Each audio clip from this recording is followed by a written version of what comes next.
Excel में smart attendance sheet कैसे बनाई जाए।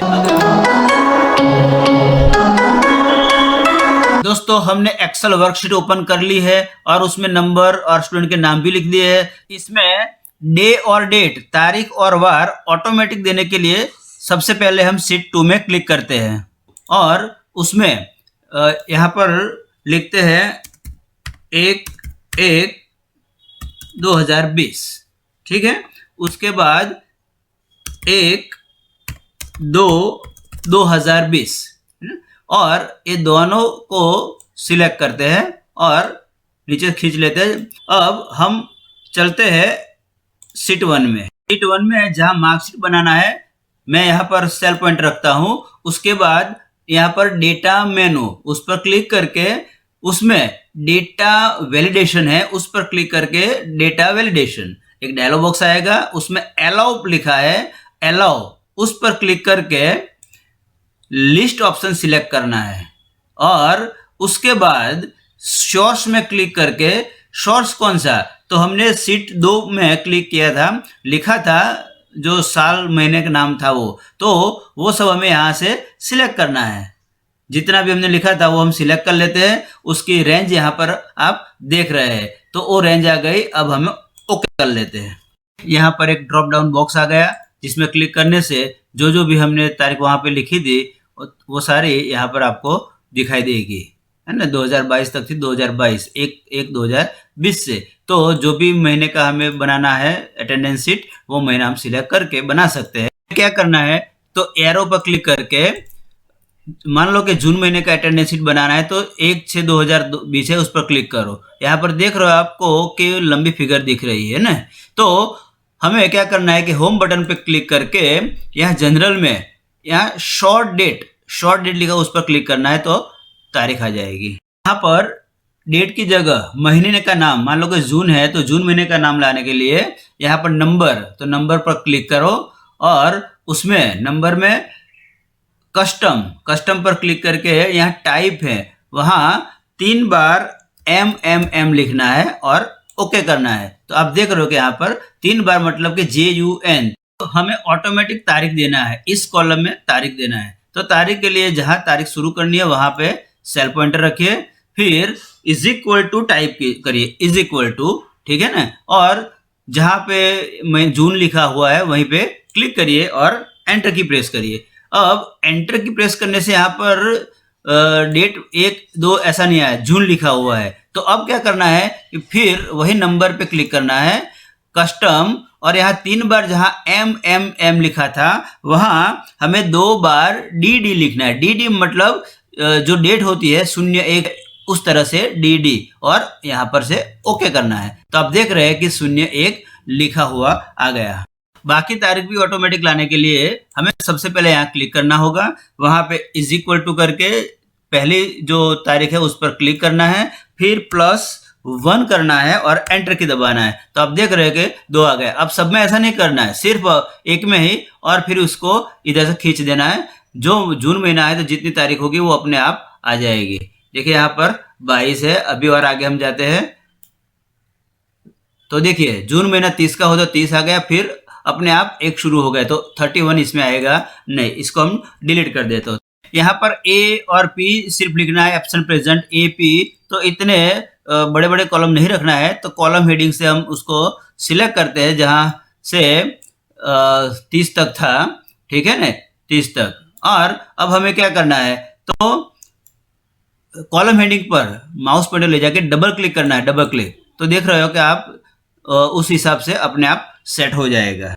अपने टेबल को बॉर्डर दे देते हैं, तो उसके लिए टेबल को हमें सिलेक्ट करना होगा, ठीक है ना। ये सिलेक्ट कर दिया, उसके बाद होम बटन पे क्लिक ना तो कर देना, यहाँ से ऑल बॉर्डर पर क्लिक, ऑल बॉर्डर।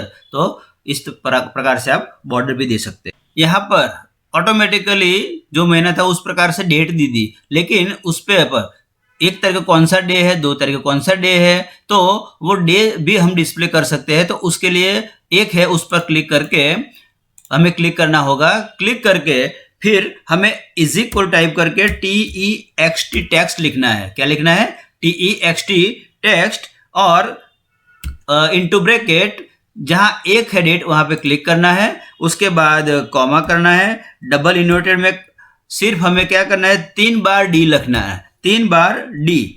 इसका मतलब बताया था कि जो संडे है तो SUN लिखा हुआ आएगा, ट्यूसडे है तो TUE लिखा हुआ आएगा।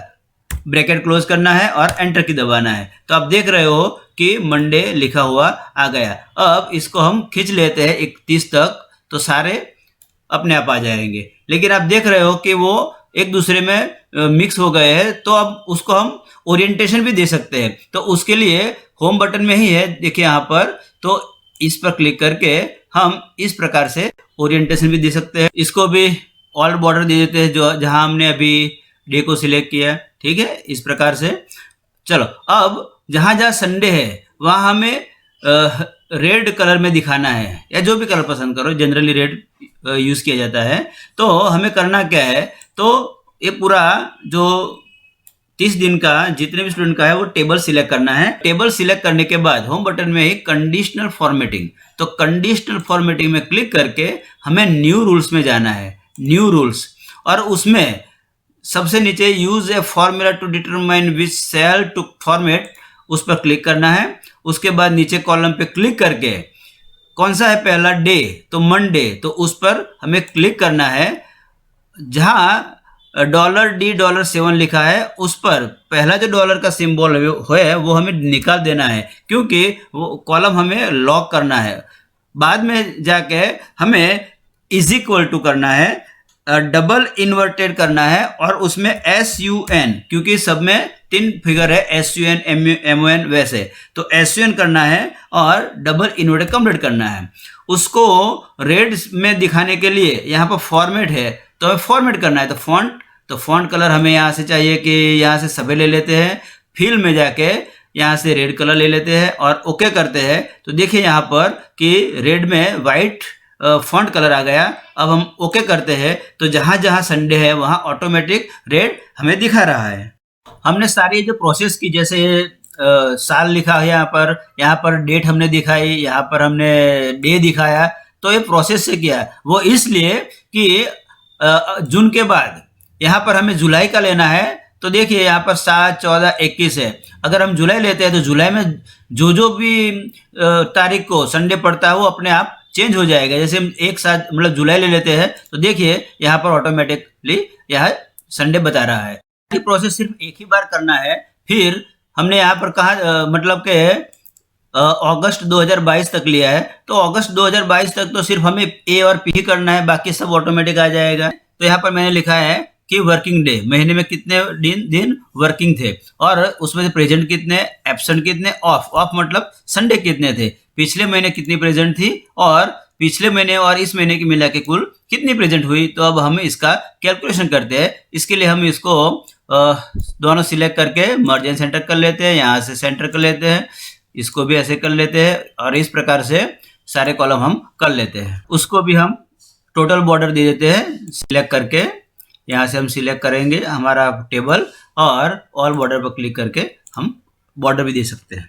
हमें यहाँ पे वर्किंग डे लिखना है, तो 4 संडे है, तो वर्किंग डे हो गए 26 है। अब 26 को हम नीचे खींच लेते हैं, तो सभी में 26 आ जाएंगे। स्टूडेंट कितने दिन प्रेजेंट है वो निकालना है, तो प्रेजेंट के कॉलम में हम सेल पॉइंटर रखेंगे, और उसके बाद फॉर्मूला होगा इज इक्वल टाइप करके काउंट लिखना होगा, COUNT, count if into bracket, उसमें रेंज देनी होगी कि यहाँ से मतलब D9 है तो यहाँ से यहाँ तक रेंज देनी होगी। तो इसके लिए हम यहाँ से सिलेक्ट भी कर सकते हैं, और उसके बाद कॉमा करेंगे, डबल इन्वर्टेड प्रेजेंट है तो पिक करेंगे, double inverted complete bracket complete, और एंटर की। तो आप देख रहे हो कि 23 दिन प्रेजेंट है। अब एब्सेंट कितने दिन है उसके लिए वही फॉर्मूला, सिर्फ पी की जगह हमें ए करना है, is equal to count if into bracket D9, वही सेल रेंज होगी D9 से AG9, कॉमा और ए, एंटर की दबाओगे तो पता चल जाएगा कि कितने दिन प्रेजेंट और एब्सेंट है, ठीक है ना। तो देखिए कि 23 दिन प्रेजेंट है, 3 दिन एब्सेंट है। यहाँ टेबल में संडे में S लिखा है, तो वही formula is equal to count if range और P और A की जगह अब S लिखने से हमें कितने दिन संडे है वो भी मिल जाएगा। एंटर की दबाने से यहाँ पर 4 संडे दिखाएगा। हमने यहाँ पिछले महीने तक कितने दिन प्रेजेंट थे वो दिन हमने यहाँ पर लिख दिए हैं। तो अब इस हिसाब से कैलकुलेशन करते हैं कि इस महीने का मिला के कितना प्रेजेंट हुआ। अब टोटल प्रेजेंट डे करने के लिए यहाँ पर सेल पॉइंटर रख के हमें इज इक्वल टू करना होगा। फिर प्रेजेंट है वहां पे क्लिक करके प्लस लास्ट प्रेजेंट और एंटर की, तो ये दोनों मिला के 110 दिन प्रेजेंट हुए। कैलकुलेशन कर लेते हैं। इसके लिए हमें तीनों सिलेक्ट कर लेते हैं, साथ में नीचे खींच लेते हैं, सबकी आ जाएगी। उसी प्रकार हम उसको भी हैंडलर कर लेते हैं। तो इस प्रकार से पूरी मार्कशीट बन गई। कितना मजेदार और मैजिक जैसा लग रहा है ना। और इस प्रकार से सारी स्टूडेंट की अटेंडेंस शीट बहुत आसानी से बन सकती है। दोस्तों वीडियो को अंत तक देखिए, आपको बहुत काम आएगा। वीडियो को लाइक और शेयर जरूर करना। तो दोस्तों हमने इस तरह से माइक्रोसॉफ्ट एक्सेल 2019 ओपन कर लिया है। अब जल्दी से शुरुआत करते हैं कि बेसिक शुरुआत हम करते हैं। जैसे कि स्कूल या कॉलेज जो भी हो उसका नाम लिख देते हैं। जैसे कि मैं लिखता हूं कि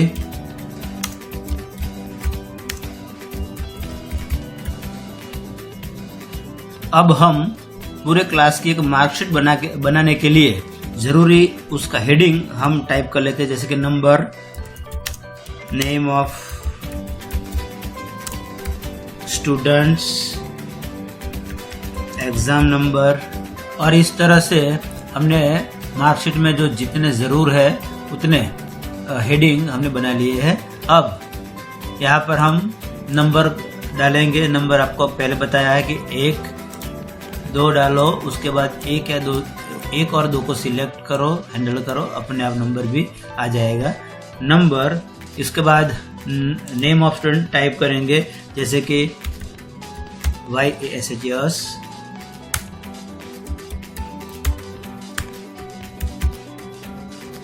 तो इस तरह से हमने नंबर, नेम ऑफ स्टूडेंट और एग्जाम नंबर डाल दिए हैं। अब हमें यहाँ मार्क्स एंटर करने हैं। जैसे कि हमने 6 सब्जेक्ट लिए हैं, 400 मार्क्स के हैं, 2 50 के हैं, कुल मिला के 500। हमने यहाँ सब्जेक्ट को उसको मर्ज एंड सेंटर भी कर दिया है। तो इस तरह से 6 सब्जेक्ट में हमें मार्क एंटर करना होगा। तो जितने मार्क्स पाए स्टूडेंट ने वो हम उसमें एंट्री करेंगे।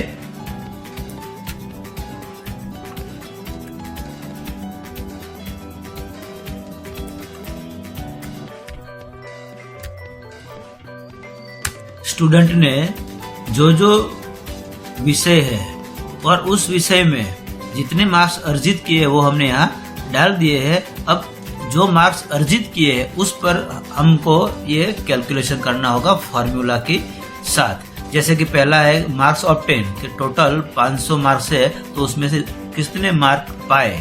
यहाँ परसेंटेज, कितने परसेंटेज पाए, पास है या फेल है, ग्रेड कौन सा है, रैंक कौन सी है, और अगर फेल है तो यहाँ हम स्टार भी रख सकते हैं। तो ये सब हम अब कैलकुलेशन आगे करेंगे। बहुत ही मजेदार होने वाला है ये मार्कशीट का प्रोजेक्ट। दोस्तों अगर आप टीचर है, स्कूल कॉलेजेस में है और इस तरह के मार्कशीट बनाना हो, मैन्युअल लेकर बनाना हो और इतने जो कैलकुलेशन है हमें मैन्युअली करना हो तो बहुत सरदर्द वाला काम बन जाता है, बहुत टाइम लगता है। और वही काम एक्यूरेसी के साथ 100% प्योर रिजल्ट के साथ आप बिल्कुल इजीली और आनंद के साथ ये मार्कशीट आप बना सकते हो। अब हम पहले स्टूडेंट का कितने मार्क्स अर्जित किए, ऑब्टेन मार्क्स आउट ऑफ 500, तो इसके लिए हम कैलकुलेशन करते हैं। सम फॉर्मूला का यूज करेंगे। यहाँ पर हम is equal to SUM sum into bracket, और हम यहाँ क्लिक करेंगे, शिफ्ट की दबा के यहाँ पर क्लिक करेंगे और ब्रैकेट क्लोज करेंगे। तो इस तरह से 441 मार्क्स अर्जित किए हैं। दूसरे नंबर पे एक और एग्जांपल ले लेते हैं। दूसरी तरह से हम सम करने की कोशिश करते हैं। जैसे कि अगर आपको टाइप ना करना हो तो जो रेंज है वो ऐसे सिलेक्ट कर लीजिए। सिलेक्ट करने के बाद यहाँ पर आप देख रहे हैं ऑटो सम, यहाँ ऑटो सम लिखा हुआ है, तो ऑटो सम के आइकन पर क्लिक करने से भी यहाँ पर देख रहे हो आप कि टोटल हो जाएगा कितने मार्क्स अर्जित किए हैं। अब एक और कैलकुलेशन करते हैं परसेंटेज के बारे में। परसेंटेज के कितने प्रतिशत मार्क्स पाए, तो उसके लिए फॉर्मूला बनेगी इज इक्वल टू, और उसके बाद जैसे कि 500 टोटल है उसमें से 441, तो 100 में से कितने, ठीक है ना। तो वो के कॉलम है और 7वीं रो है, तो K7 इंटू 100 अपॉन 500, तो K7 इंटू 100 अपॉन 500 इस फॉर्मूला से आप प्रतिशत निकाल सकते हैं। अब देख रहे हैं कि 88.2% पाए हैं। यहाँ पर 88.2% आए हैं। आप चाहो तो उसमें परसेंटेज का सिंबल भी रख सकते हो, जैसे कि यहाँ होम बटन पे यहाँ परसेंटेज का सिंबल आपको दिख रहा है, तो उस सिंबल पे क्लिक करके आप रख सकते हो। तो सिलेक्ट करिए, उसके बाद उस सिंबल पर क्लिक करिए, तो आप देख रहे हैं कि 8820 प्रतिशत हो गए। तो अब यहाँ फॉर्मूला बार पे लास्ट में क्लिक करके यहाँ अपॉन 100 करने से हो जाएगा। अब आप देख रहे हैं कि 88% आए, तो उसको 2 डेसिमल बढ़ाने के लिए वो भी आपको यहाँ दिख रहा है कि ये जो सिंबल है डेसिमल इंक्रीज और डिक्रीज करने, हमें बढ़ाने हैं, तो इस पर 2 बार क्लिक करेंगे, तो आप देख रहे हैं कि 2 बार क्लिक करने से 88.20% हो गया। एक और परसेंटेज का कैलकुलेशन कर लेते हैं, तो उसके लिए इज इक्वल टू, अब K7 के बाद K8 आएगा इंटू 100 अपॉन 500, ठीक है ना, तो 67.6। अब उसको भी सिलेक्ट करो, परसेंटेज के सिंबल पे क्लिक करो, यहाँ फॉर्मूला बार में क्लिक करके अपॉन 100 और डेसिमल बढ़ाने के लिए सिलेक्ट करिए, यहाँ पे 2 बार क्लिक करिए, 2 डेसिमल आ जाएगा।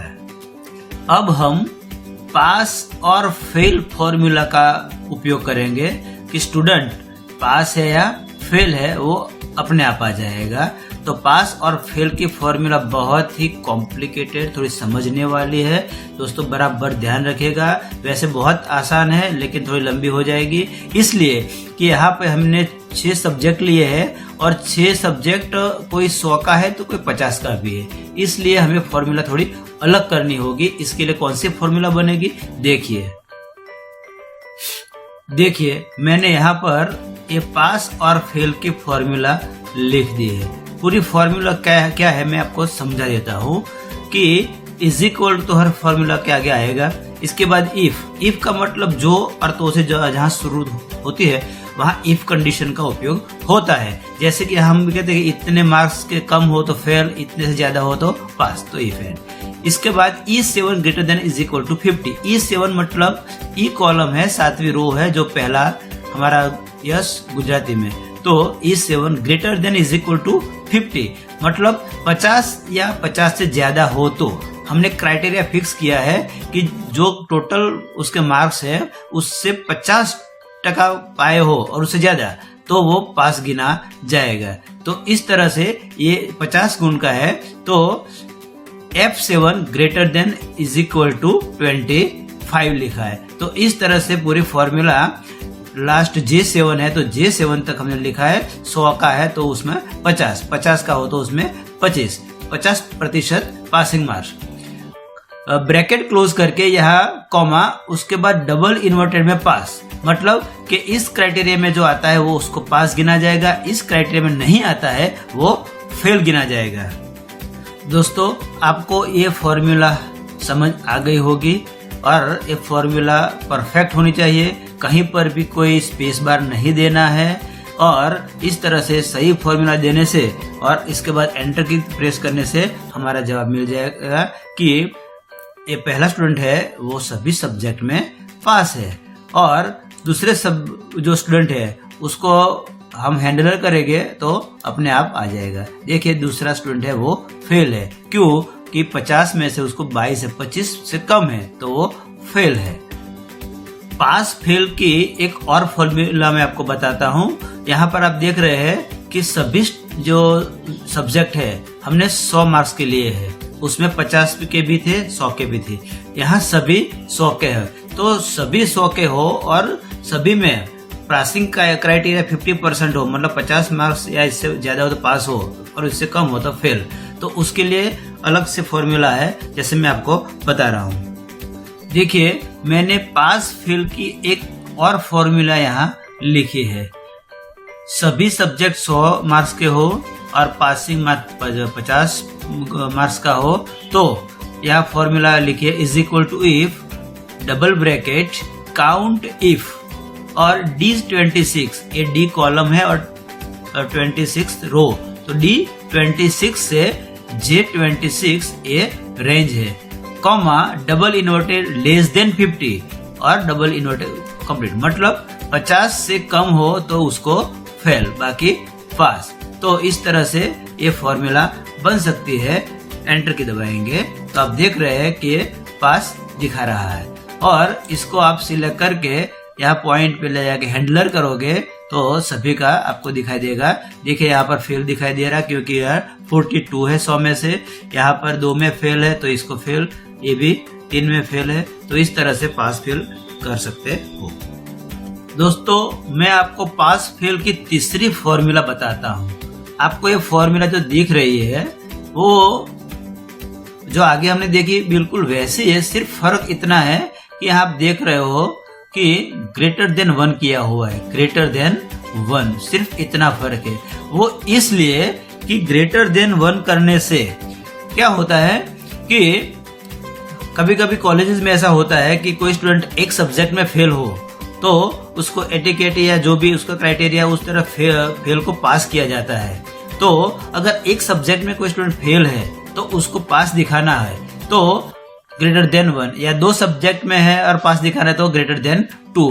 इस तरह से करके आप वो फॉर्मूला बना सकते हो और एंटर की दबाने से आप देख रहे हो पास। उसके बाद मैं यहाँ हैंडलर करता हूँ तो आप देखेंगे कि जो एक सब्जेक्ट में पास है उसको भी यहाँ, मतलब कि फेल है तो उसको यहाँ पास दिखा रहा है। यहाँ 2 सब्जेक्ट में है इसलिए यहाँ फेल दिखा रहा है, यहाँ 3 सब्जेक्ट में फेल है इसलिए फेल।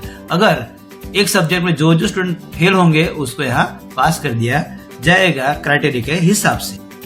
मार्कशीट में अब हम आगे बढ़ते हैं ग्रेड की तरफ। तो ग्रेड हम जानते हैं कि कौन स्टूडेंट ए ग्रेड में है, बी ग्रेड में है, सी ग्रेड में है, या फिर आपने जो भी नक्की किया है कि किस तरह से ग्रेड देना है तो वो ग्रेड किस तरह से दे सकते हैं, उस फॉर्मूला का अब हम उपयोग करेंगे। ग्रेड की फॉर्मूला बराबर समझ लेना बहुत इम्पोर्टेंट है।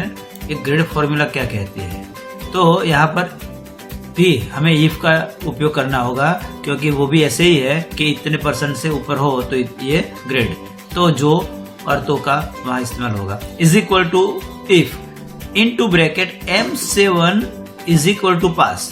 यहाँ M कॉलम में पास फेल का फॉर्मूला यूज किया है, तो जो पास है उसी को ही हमें ग्रेड देना है, फेल को तो फेल ही रखना है। तो जो पास है उसको ग्रेड देना है। उसके बाद इफ अब L7 मतलब ये परसेंटेज के हिसाब से हमें ग्रेड देना है, तो हम L और 7वीं row L7 greater than is equal to 80%। मैंने यहाँ परसेंटेज का सिंबल टाइप किया है, क्यों कि हमने परसेंटेज का जो कॉलम था और परसेंटेज निकाले उसमें परसेंटेज का सिंबल रखा था। अगर परसेंटेज का सिंबल ना हो तो यहाँ सिंबल नहीं रखना है, अगर हो तब भी रखना है। तो L7 greater than is equal to 80%, comma double inverted A, मतलब कि 80 या 80 से ज्यादा % हो तो A ग्रेड, उसके बाद वही L7 greater than is equal to 70%, मतलब 70% या इससे ज्यादा 80 तक हो तो B ग्रेड, और यहाँ पर 60 और 70 तक हो तो C, बाकी जो पास है वो D ग्रेड में आएंगे और जो फेल है उसको फेल बताएंगे। और इस तरह से पूरी फॉर्मूला टाइप करके हमें एंटर की प्रेस करना होगा। तो आप देख रहे हो यहाँ पर ए ग्रेड आ चुकी है, यहाँ पर आपको दिखाई देगा, ठीक है ना। तो अब हमें क्या करना है, सिलेक्ट करके इसको सिलेक्ट करके हम हैंडलर करेंगे। तो आप देखिए यहाँ जो फेल है तो फेल दिखाएगा, ठीक है ना। और आप ये भी देख रहे हैं कि उसके फॉर्मूला बार में जो भी हमें फॉर्मूला टाइप की है वही फॉर्मूला हमने यहाँ फॉर्मूला बार में भी दिख रही है।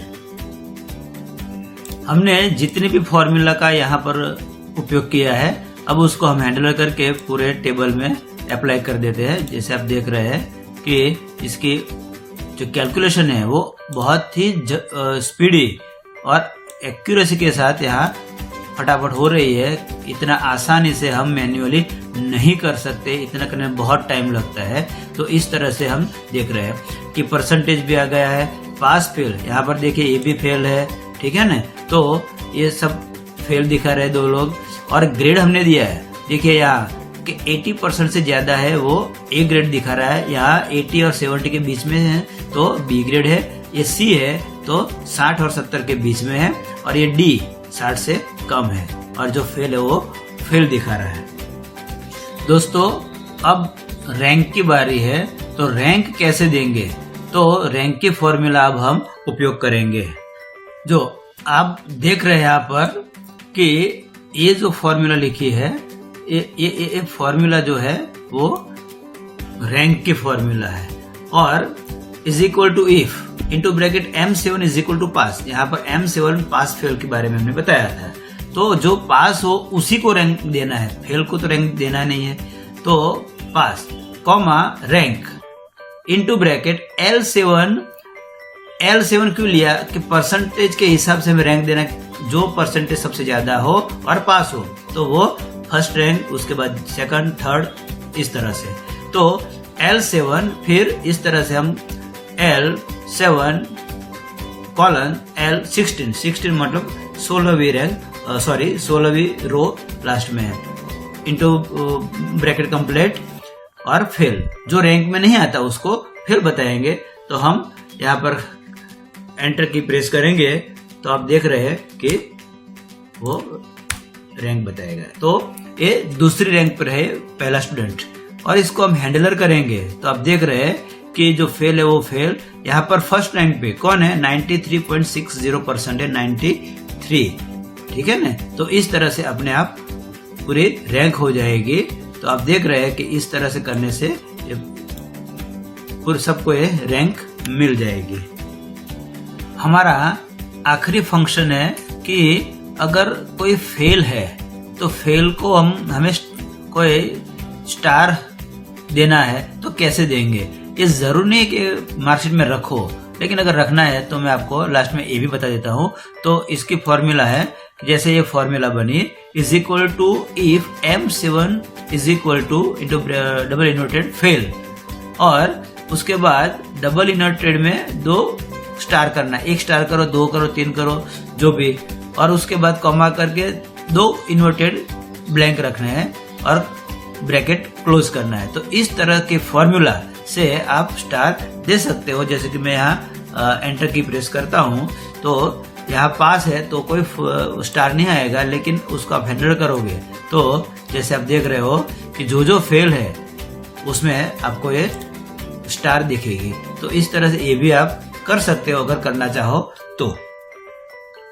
तो देखा दोस्तों, हमने यहाँ से यहाँ तक अलग अलग फॉर्मूला से हमने कैलकुलेशन किया। पूरी मार्कशीट जो हमारी थी वो मार्कशीट इस आधार पे हमने पूरे कैलकुलेशन कर दिया है। अब हमें क्या करना है, तो ये पूरी मार्कशीट हमने बहुत ही आसानी से, मतलब कि कोई भी मिस्टेक बिना, कोई भी हमें कोई गलती किए बिना हम आसानी से मार्कशीट बना सकते हैं। अगर यही हम मैन्युअल करने जाएंगे तो कितना टाइम लगेगा आप अच्छी तरह जानते हो, लेकिन यहाँ कोई मिस्टेक नहीं होगी जब तक आप क्राइटेरिया में, जब तक आप अपने फॉर्मूला में कोई गलती नहीं करते तब तक कंप्यूटर कोई गलती नहीं करेगा। आपको 110% अच्छी तरह से एक्यूरेसी के साथ पूरा मार्कशीट बना के देगा और बहुत ही आसानी जो काम हम मैन्युअली 3 या 4 दिन में कर सकते हैं वो यहाँ 1 या 2 घंटे में पूरा करके पूरी मार्कशीट बना सकते हो।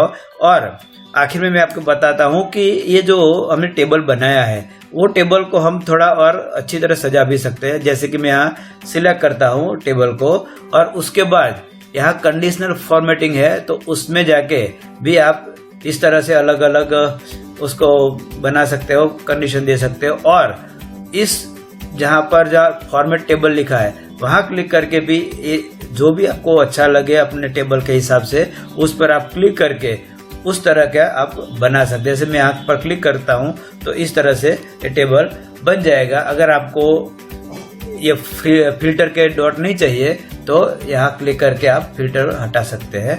तो इस तरह से आप अपना टेबल अच्छी तरह से बना सकते हैं।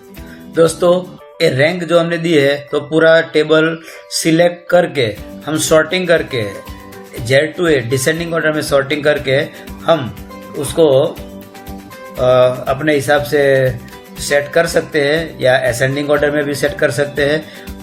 दोस्तों आशा करता हूँ कि ये पूरा मार्कशीट का जो कैलकुलेशन है, फॉर्मूलाज है, आपको बहुत पसंद आया होगा। दोस्तों हमने अभी तक ये जो मार्कशीट तैयार की वो पूरे क्लास की एक साथ की, लेकिन हर एक स्टूडेंट को अपने पाए हुए मार्क्स और इससे रिलेटेड जो कैलकुलेशन है वो सब मिला के एक रिजल्ट शीट दिया जाता है। तो हर स्टूडेंट की अलग रिजल्ट शीट कैसे बनाई जाती है आइए अब देखते हैं। आपके सामने ये जो है वो मार्कशीट जो स्टूडेंट को दी जाने वाली रिजल्ट शीट होती है उसका एक नमूना है, ठीक है ना।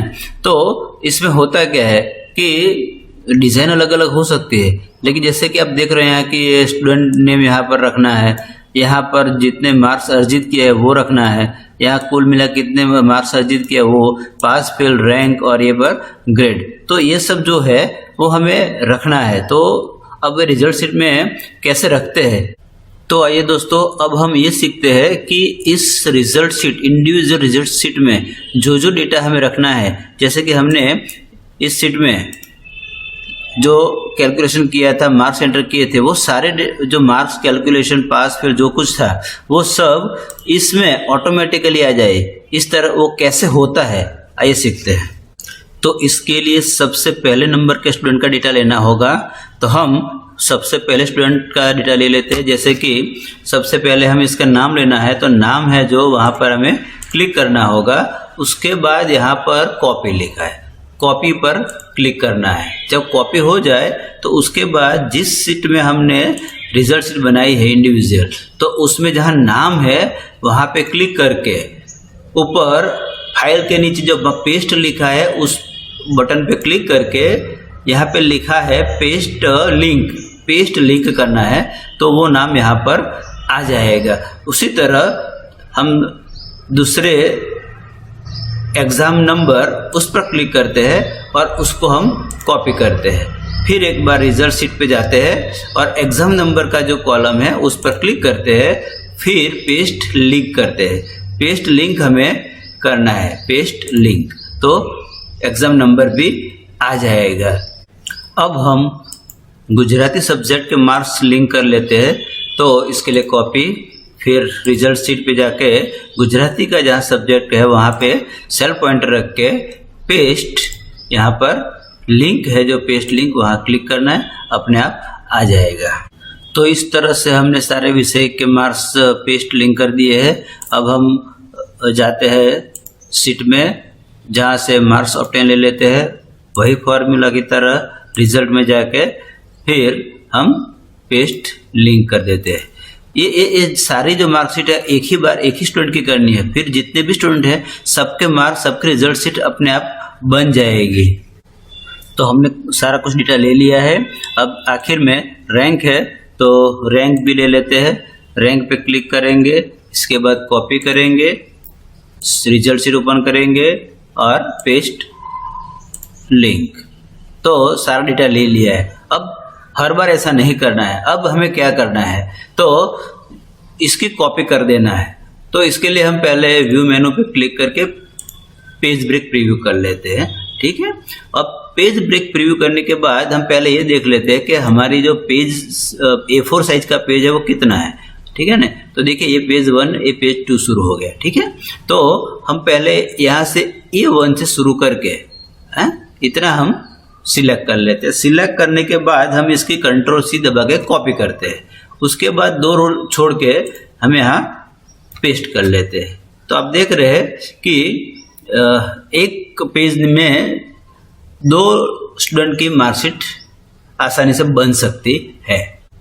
अब हमें क्या करना है, तो पेज 1 में जो 2 मार्कशीट हमने पेस्ट की थी, तो बस ये पेज 1 पूरा हो गया।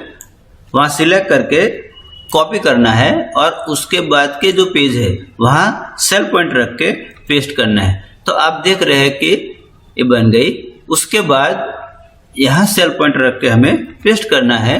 तो इस तरह से आप बहुत सारी पेस्ट कर सकते हो और बहुत आसानी से मार्कशीट अपनी रिजल्ट शीट इंडिविजुअल। हमने पहले स्टूडेंट का डेटा फिलअप कर लिया है। अब दूसरे स्टूडेंट का डेटा फिलअप करने के लिए सिर्फ ये जो रो हेडिंग है वही बदलेगा, कॉलम वही का वही रहेगा। मतलब 7 थी तो 8 आएगी, 9 आएगी, बस उसी चेंज को करना है, बाकी सब कुछ वही है। बाकी सभी स्टूडेंट की इंडिविजुअल रिजल्ट शीट इस तरह से बनाने के लिए अब हमें क्या करना है, तो पहले तो बन गई। अब ये दूसरी जहाँ पेस्ट किया था वहाँ हमें सेल पॉइंट रख देना है, ठीक है ना। इसके बाद हमें यहाँ होम बटन पे क्लिक करके उसके आखिर में आप देख रहे हो कि यहाँ फाइंड एंड रिप्लेस का बटन है, वहाँ क्लिक करके रिप्लेस पर क्लिक करना है।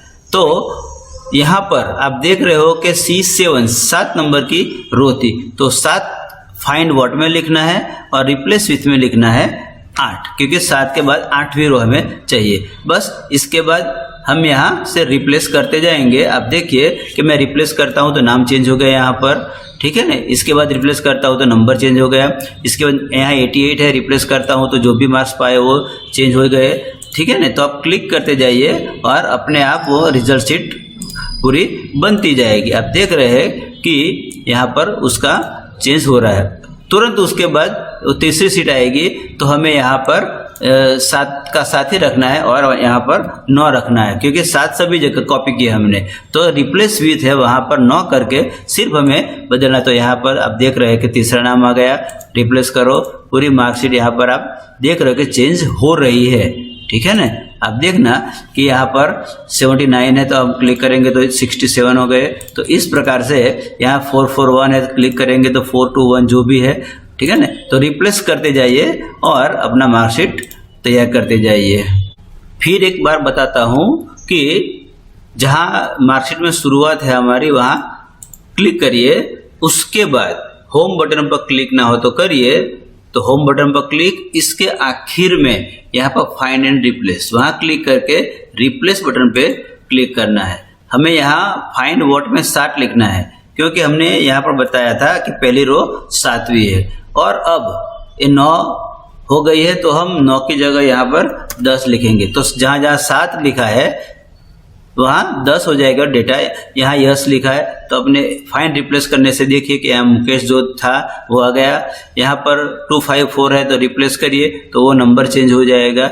बस क्लिक करते जाइए तो अपने आप यहाँ पर ये डेटा बदलता चले जाएगा। एक एक आराम से क्लिक करते जाइए और अपना मार्कशीट बनाते जाइए,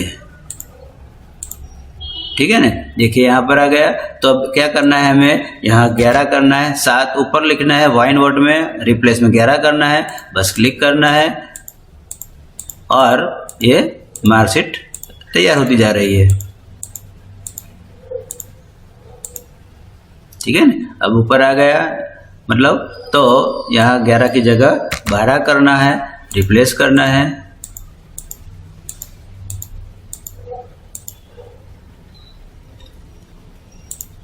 तो आप देख रहे हैं कि इस तरह से आप बढ़िया सा अपनी मार्कशीट आराम से बना सकते हो। हमने अभी तक निशा मतलब कि 6 स्टूडेंट की मार्कशीट इतनी आसानी से बना ली। दोस्तों, पेस्ट लिंक करने का एक और फायदा भी है, जैसे कि यहाँ देख रहे हैं कि स्टूडेंट नेम यस लिखा है, ठीक है ना। तो हमने जो हमारा डेमो सीट था वहाँ हम जाते हैं तो यहाँ यस सिर्फ लिखा है, तो उसमें क्लिक करके हम फॉर्मूला बार में यस लिखा क्लिक करके मान लो कि हम यस फिर लिखते हैं कि PARMA परमार, तो यहाँ पर जो जो भी चेंजेस हम करेंगे वो सारा चेंजेस अपने आप उस इंडिविजुअल रिजल्ट शीट में हो जाएगा। आप देख रहे हो कि यहाँ यस परमार अपने आप आ गया। तो देखा दोस्तों, मार्कशीट बनाना है ना बहुत ही मज़ेदार और इंटरेस्टिंग पॉइंट। और इस प्रकार की मार्कशीट, इंडिविजुअल मार्कशीट अगर 200 स्टूडेंट की भी बनानी हो तो मैं समझता हूँ 20 या 25 मिनट में आप 200 स्टूडेंट की मार्कशीट आराम से बना सकते हो। आशा करता हूँ दोस्तों आपको ये वीडियो जरूर पसंद आया होगा। मिलते हैं अगले वीडियो में। Take care. जय हिंद।